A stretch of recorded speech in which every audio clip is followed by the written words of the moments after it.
Hello guys, അപ്പോൾ ഒരു get ready with me കണ്ടാലോ? അപ്പോൾ ഞാൻ ഇപ്പോൾ ഇടാൻ പോകുന്ന ഈ ഒരു ഔട്ട്ഫിറ്റ് ഇനി അങ്ങോട്ട് കാണണമെന്നില്ല. വേറൊന്നുമല്ല, എൻ്റെ സ്കൂൾ യൂണിഫോം തന്നെയാണ്. ഇനി അങ്ങോട്ട് എൻ്റെ സ്കൂൾ ലൈഫ് എനിക്കില്ല, ഇനി യൂണിഫോം ഇല്ല. അപ്പോൾ ഞാൻ വിചാരിച്ചു ഒരു ഗെറ്റ് റെഡി വിത്ത് മീ എന്തായാലും എടുക്കാമെന്ന്, ഇതൊക്കെ ഒരു മെമ്മറി ആയിട്ട് ഇരിക്കട്ടെ എന്ന് വിചാരിച്ചു. ഇതിപ്പോൾ റെഡി ആകുന്നത് എക്സാം ടൈമിലാണ്. അവസാനത്തെ ഞാൻ വിചാരിച്ചു ആദ്യം വേണ്ട, അവസാനത്തെ എക്സാം ഇംഗ്ലീഷ് മലയാളം ഒക്കെ ആയതുകൊണ്ട് വലിയ ടെൻഷനൊന്നും എനിക്ക് കാണത്തില്ല. അപ്പോൾ ഞാനൊരു ഇംഗ്ലീഷ് എക്സാമിൻ്റെ അന്ന് ഞാൻ എടുത്തൊരു ഗെറ്റ് റെഡി വിത്ത് മീ ആട്ടോ. അപ്പം സിമ്പിളായിട്ടൊന്ന് ഒരുങ്ങി മുടിയൊക്കെ കെട്ടി സ്കൂളിലോട്ട് പോവാണ്. ഇപ്പോൾ ഞാൻ ഈ വോയിസ് ഓവർ കൊടുക്കുമ്പോൾ എൻ്റെ എക്സാമൊക്കെ കഴിഞ്ഞിട്ടുണ്ട്, അതിൻ്റെ ബഹളങ്ങളൊക്കെ കഴിഞ്ഞിട്ടുണ്ട്. അത് ഞാൻ വേറൊരു വീഡിയോയിൽ എന്തായാലും ഇടുന്നുണ്ടായിരിക്കും.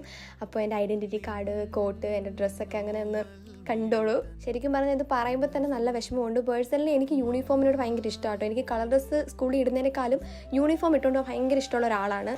അപ്പോൾ എന്തായാലും ഇതോടെ കഴിഞ്ഞെന്ന് ആലോചിക്കുമ്പോൾ നല്ല വിഷമമുണ്ട്. എന്നെപ്പോലെ വിഷമമുള്ളവർ കുറേ പേര് കാണും. അപ്പോൾ എന്തായാലും ഇത്രയേ ഉള്ളൂ guys, get ready with me കഴിഞ്ഞു. ടാറ്റാ.